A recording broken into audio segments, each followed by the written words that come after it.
It is 8 in the morning. I just bought my bus ticket to Tilcara first, and then I'll go to my Mara.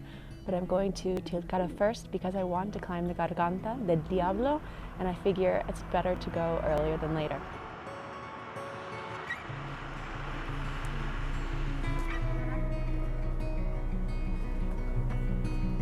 Gracias.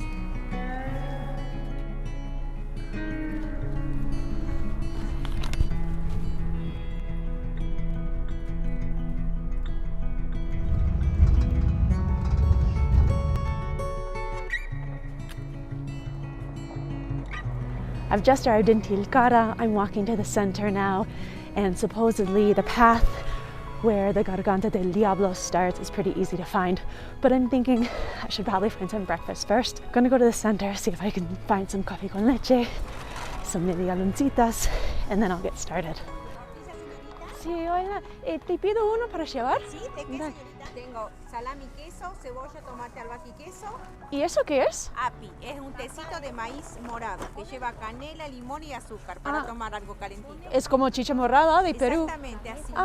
Muy rico, calentito, riquísimo. Entonces te pido uno también. Bueno, sí. Gracias. Ay, qué frío, más frío que pensaba. Exactamente. Gracias. I just saw some street food and stopped because it looked delicious. So I got api, which is like chicha morada in Peru, but it's hot. So I'm excited to try that. And I got a tortilla rellena, which I love. I already know that I love that. But actually this one is a different flavor because this one has cebolla, onion, and tomato. And usually they're just cheese and corn or ham and cheese. Well, at 9 in the morning, everything is pretty shady, and I was looking for a sunny spot to sit and eat, and I found one tiny little spot on the curb. So I'm gonna have my rellena, my tortilla rellena, and my api here. Here's the api. It looks like chicha morada exactly, but it's warm. It's really good.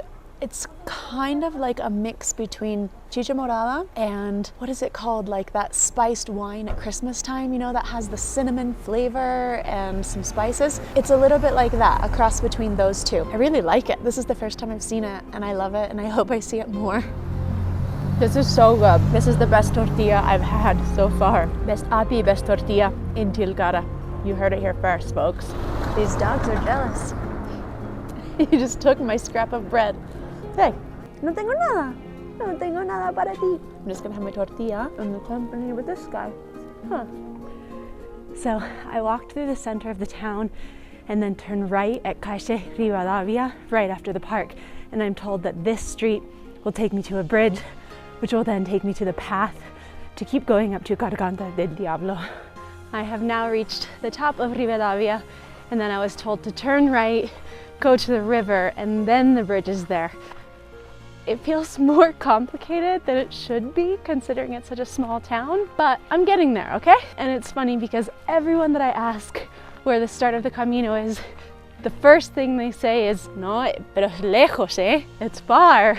I'm like, I know it's far. It's supposedly gonna take 1 hour up. I read some reviews that say 30 minutes up, others say 2 hours up, and people here are saying like 1-2 hours. So I'm gonna find out what's true, but they don't know that I just climbed to Machu Picchu and Volcano Misty last month, so maybe I'm doing okay.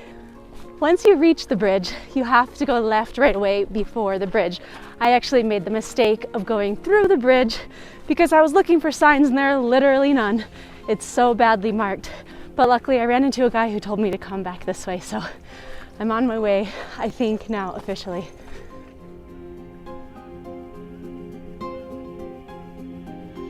I finally reached the first sign marking the path, which feels like a miracle because there haven't been any signs so far.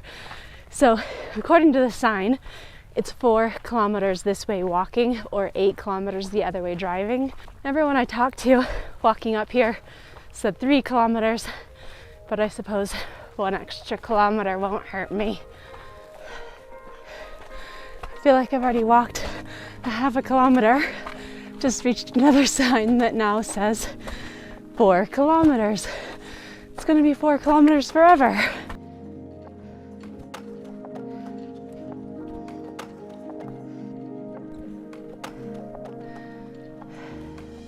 Well, the start of the hike is difficult.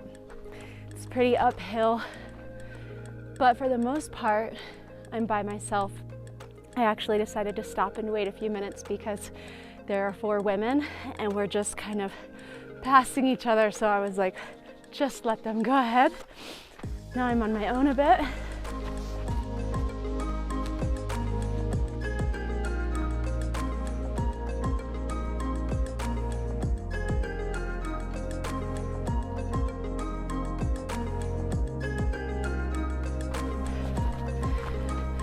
It's definitely starting to warm up a bit. It's getting hotter, but for the most part, it's 10 in the morning now.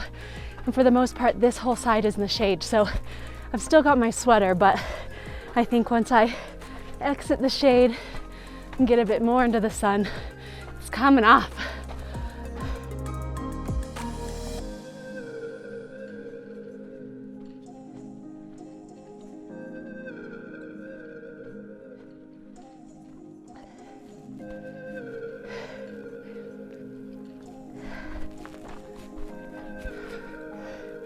I've just arrived to the sign that says 600 meters away.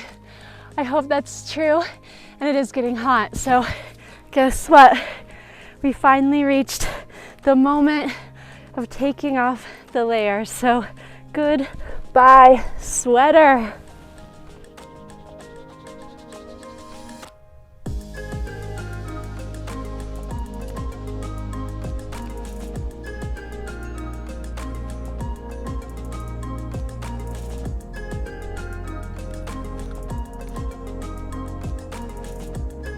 After passing the 600-meter sign, I can see the entrance just on the other side of the steep canyon.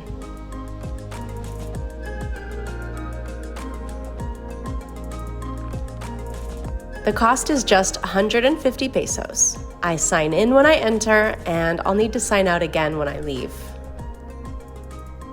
Now that I'm all signed in, I begin the descent down into the devil's throat, La Garganta del Diablo. I have 2 options, left for the Cascada or right for the Mirador. I personally suggest going right first, as it's actually a big loop.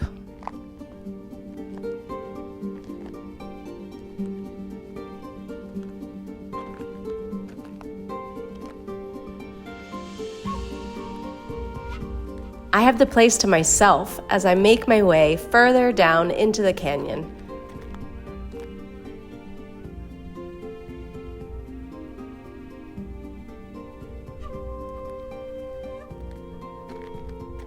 And back up again.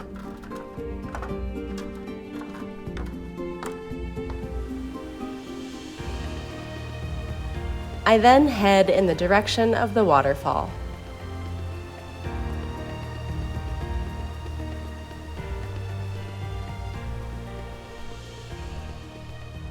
It's all very peaceful.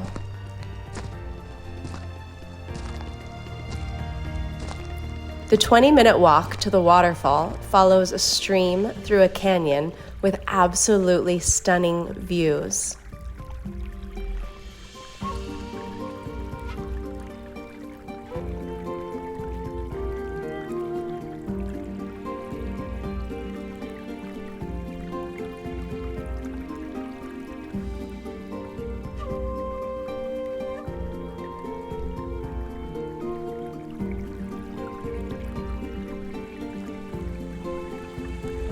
And then finally, I get the first glimpse of the waterfall. I've finally made it. There are so many great trips from Purmamarca, and today was totally worth it. If you want to see another Purmamarca day trip, just click on the video on your screen to jump over to the Salinas Grandes.